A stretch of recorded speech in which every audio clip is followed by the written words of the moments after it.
हरे कृष्णा, राधे राधे। तुलसी मैया की कृपा आप पे और आपके परिवार पे सदा सर्वदा बनी रहे। आज हम कुछ विशेष बातें तुलसी पूजन के बारे में जानकारी देने वाले हैं कि तुलसी की पूजा कैसे करें, कैसे नहीं करें। ये सबके मन में प्रश्न रहते हैं कि हम तुलसी की पूजा कैसे करें और कैसे नहीं करें। एकादशी के दिन तुलसी की पूजा कैसे करनी चाहिए। आप सबके मन में ये बात आती रहती है कि हम एकादशी के दिन तुलसी की पूजा की विधि जानते नहीं हैं, तो कैसे करें, जल दें या नहीं दें। तुलसी का पत्ता अगर नहीं है तो श्री हरि की पूजा, शालिग्राम की पूजा या ठाकुर जी की पूजा हम कैसे करें। और तुलसी को जो हम भोग लगाते हैं, क्या वो हम ग्रहण कर सकते हैं, उस भोग का हमें क्या करना चाहिए। और एकादशी के दिन जैसे पूजा करते हैं तो कौन से मंत्र का जाप करना चाहिए, और हमको एकादशी के दिन कैसे पूजा करें तुलसी की, जल दें या नहीं दें तुलसी में। आज की वीडियो में यही सब हम बताने वाले हैं। वीडियो पूरा ज़रूर देखें। अगर आज का वीडियो आपको अच्छा लगे तो लाइक भी करें और शेयर भी करें, क्योंकि तुलसी हर घर में होती है। तुलसी का बहुत बड़ा हिंदू धर्म में महत्व है। किसी को माँ लक्ष्मी का स्वरूप माना गया। तुलसी की पूजा से घर में धन का आगमन होता है और माँ लक्ष्मी और श्री हरि विष्णु की कृपा मिलती है। इसीलिए तुलसी की पूजा में विशेष सावधानी रखनी चाहिए। तुलसी की पूजा में की गई गलती से लक्ष्मी रुष्ट हो जाती है। जब तुलसी रुष्ट हो जाती हैं, लक्ष्मी रुष्ट हो जाती हैं, तो घर में धन का अभाव हो जाता है, आर्थिक तंगी आती है, कर्ज में घिर जाते हैं, नकारात्मक शक्तियों का वास हो जाता है, तरह तरह की बीमारियों से घिर जाता है पूरा परिवार, घर में तनाव का माहौल हो जाता है, कलह कलेश हो जाता है। ऐसे में हम तुलसी की पूजा बहुत ज़रूरी है। सावधानियों के साथ, नियमों के साथ तुलसी की पूजा करनी चाहिए। तुलसी बहुत महत्वपूर्ण पौधा है। ये देव स्वरूप पौधा है। इनकी पूजा देवता के समान करनी चाहिए। माँ लक्ष्मी के समान तुलसी माता की सेवा करनी चाहिए, पूजा करनी चाहिए। उससे कोई सावधानी नहीं हटनी पाए, बिल्कुल वैसे ही करनी चाहिए जैसे माँ लक्ष्मी की मूर्ति का, तस्वीर का हम ध्यान करते हैं। तो एकादशी के दिन तुलसी की पूजा कैसे करनी चाहिए, इस बारे में बात करते हैं। एकादशी के दिन तुलसी में जल देना या नहीं देना। पहले बात करते हैं तुलसी पूजा में जल देते हैं या नहीं देते हैं।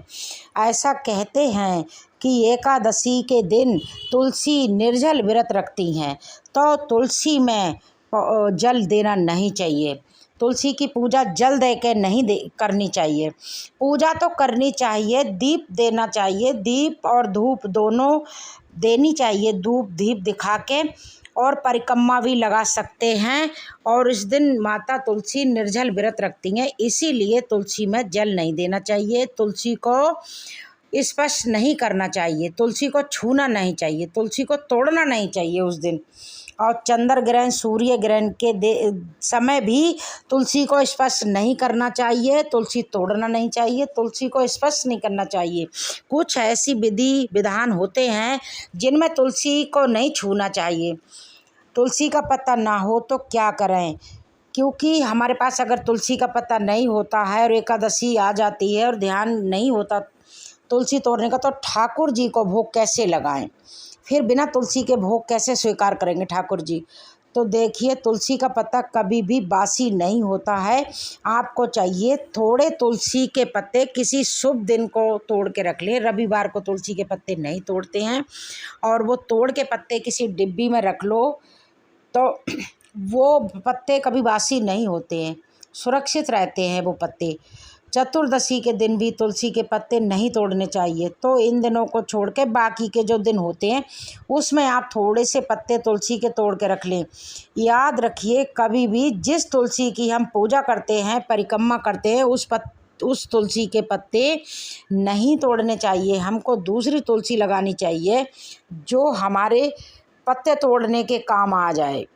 एक दो तुलसी के पौधे एक्स्ट्रा घर में होने चाहिए, जिससे हम पूजा के लिए तुलसी ले सकें या औषधि के लिए भी हम तुलसी ले सकें। तो कुछ पत्ते जब आप तोड़ के रखेंगे तो कभी भी जब आप भोग लगाते हैं तो उसी पत्ते से हम भोग लगा सकते हैं। तो उसी पत्ते का प्रयोग कर सकते हैं। अगर वो पत्ते भी ना हो एकादशी के दिन या शालिग्राम के भोग लगाने के लिए, तो ऐसे में तुलसी से जो पत्ते नीचे गिर जाते हैं, झड़ जाते हैं, आप उन पत्तों का प्रयोग भी कर सकते हैं।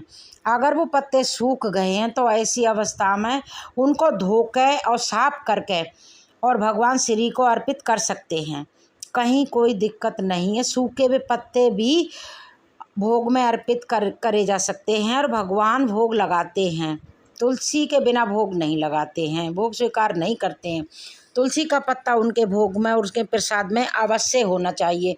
इस बात का आपको ध्यान रखना चाहिए। लेकिन ऐसा भी कहा गया है कि तुलसी के पत्ते अगर ना हो तो ऐसी अवस्था में श्री हरि विष्णु को भोग लगाना है, शालिग्राम को भोग लगाना है।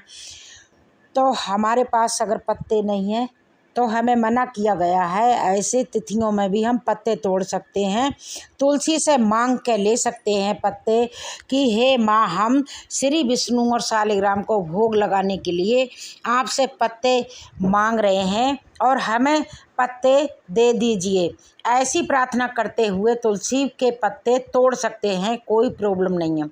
मगर बिना तुलसी के विष्णु भगवान भोग नहीं लगाते हैं, भोग स्वीकार नहीं करते हैं। तो तुलसी विष्णु भगवान के लिए कभी भी मना नहीं करती है। लेकिन प्रयास करें कि अपने पास रखें तुलसी के पत्ते। ऐसा ना हो कि हर एकादशी को हमको पत्ते तोड़ने पड़ जाएं। अब बात करते हैं कि तुलसी का लगाया जो भोग होता है वो हम क्या करें। तुलसी को जो आप भोग लगाते हैं वो आप स्वयं ग्रहण कर सकते हैं, अपने परिवार के सदस्यों को दे सकते हैं। इसमें संशय की कोई बात नहीं है कि तुलसी का भोग लगाया हुआ हम क्या करें, क्योंकि तुलसी को माँ लक्ष्मी का स्वरूप मानते हैं और श्री हरि की प्रिय हैं तुलसी। तो हम जो उनको भोग लगाते हैं तो वो हम भोग स्वयं ग्रहण कर सकते हैं, अपने परिवार के साथ सारे सदस्य उसको ग्रहण कर सकते हैं, उसमें कोई परेशानी नहीं है। और आप बड़े प्रेम से भोग लगाएं, बड़े प्रेम से ग्रहण करें, उसमें कोई परेशानी नहीं है। तुलसी पूजा कैसी करनी चाहिए, एकादशी के दिन भगवान श्री कृष्ण को जब भोग लगाते हैं तो तुलसी का पत्र जरूर रखें, इस बात का विशेष ध्यान रखना है। और एकादशी के दिन तुलसी में दीपक जला सकते हैं, शाम को दीपक जलाएं और सूर्यास्त के बाद ही तुलसी की पूजा की जाती है शाम के समय। और जल नहीं चढ़ाना है, धूप और दीप दिखा के पूजा करने के लिए शाम के समय स्नान आदि करके श्री हरि विष्णु की पूजा करते हैं। तो स्नान करते हैं शाम को, तो सर्दियों का समय है तो हाथ पांव धो के वस्त्र बदल के साफ स्वच्छ होके और उसके बाद तुलसी की पूजा कर सकते हैं। तुलसी को आप पुष्प अर्पित करें, लाल चुनरी माँ तुलसी को अर्पित करना चाहिए और फल का भोग लगाना चाहिए। और हो सके तो माता रानी को तुलसी को श्रृंगार भी अर्पित कर सकते हैं। देसी घी का, शुद्ध देसी घी का दीपक जलाएं और तेल का दीपक नहीं जलाएं, शुद्ध घी का दीपक जलाएं। इस तरह तुलसी के पास बैठ के हम तुलसी की पूजा करें, माता रानी से प्रार्थना करें। तुलसी की माला से जप किया जाता है और आसन बिछा के तुलसी के पास बैठ के जप करें। और जहाँ पर आप तुलसी रखते हैं वहाँ साफ सफाई रखें और आसन बिछाने की जगह रखें और आसन बिछा के माँ तुलसी की माला से ही मंत्र का जाप करें। जाप कम से कम 108 बार करें और तुलसी गायत्री मंत्र का जाप कर सकते हैं, जिससे तुलसी गायत्री होता है ये जाप कर सकते हैं। और आप दूसरा मंत्र का जाप भी कर सकते हैं। कम से कम एक माला तुलसी की माला से तुलसी के वृक्ष के पास बैठ के शाम के समय बैठ के जैसे पूजा करी जाती है विधि पूर्वक अगर आप ये जाप करते हैं तो विशेष प्रयोग आपको बताने वाली हूँ। आप ज़रूर एक बार करके देखिए, ऐसा हर कोई करके देख सकता है। बहुत ही शीघ्र, बहुत ही चमत्कारी प्रयोग है। आपके मन में कोई भी कामना हो और जब श्री हरि के सामने माँ तुलसी की पूजा करते हैं तो ऐसे में आपको चाहिए माँ तुलसी के पास बैठ के आपके मन में कोई कामना है, विशेष कामना है और आप चाहते वो शीघ्र ही पूर्ण हो जाए। कोई भी कामना हो सकती है, संतान प्राप्ति की हो सकती है, धन प्राप्ति की हो सकती है, घर में कोई परेशानी है उसकी मुक्ति चाह सकते हैं, या किसी के विवाह के लिए प्रार्थना कर रहे हैं तो माँ तुलसी से आप प्रार्थना कर सकते हैं। कुछ ही दिनों में आप देखेंगे कि आपकी मनोकामना पूर्ण होने के सहयोग बनने लग जाते हैं और शीघ्र ही आपकी मनोकामना पूर्ण हो जाती है। तुलसी माता बहुत जल्दी स्वीकार करती हैं प्रार्थना। एक बहुत अपनाया हुआ आजमाया हुआ ये, अगर तुलसी के पास बैठ के कोई प्रार्थना करते तो बहुत शीघ्र ही वो पूर्ण हो जाती है, क्योंकि श्री हरि भगवान की प्रिय हैं तुलसी। और श्री हरि के पास बैठ के और प्रार्थना करते हैं तो तुलसी की बात कभी विष्णु भगवान नहीं टालते हैं। ऐसे में मनोकामना ये बहुत शीघ्र ही पूर्ण होती है। आप ज़रूर कीजिए तुलसी की पूजा। जब आप एकादशी के दिन करते हैं, आपके पास अगर शालिग्राम है तो शालिग्राम के साथ आप तुलसी की पूजा करो। शालिग्राम नहीं है तो श्री हरि विष्णु का कोई विग्रह रख के तो पूजा कर सकते हैं। इसका बहुत फल प्राप्त होता है। विशेष पूजा हमें तुलसी की करनी चाहिए एकादशी के दिन, क्योंकि तुलसी प्रसन्न हो। जब तुलसी प्रसन्न होती हैं तो श्री हरि विष्णु प्रसन्न होते हैं, और जिस घर में श्री हरि विष्णु प्रसन्न रहते हैं तो माँ लक्ष्मी वहाँ अस्थायी रूप से विराजमान हो जाती हैं और कोई कमी नहीं रहती, अधूरापन नहीं रहता, अभाव नहीं रहता। तुलसी प्रसन्न हो और तुलसी की विधि विधान से पूजा करते हैं तो तुलसी बहुत खुश हो जाती हैं। जब तुलसी खुश होती हैं तो वहाँ श्री हरि तो खुश हो ही जाते हैं। हरे कृष्णा, राधे राधे।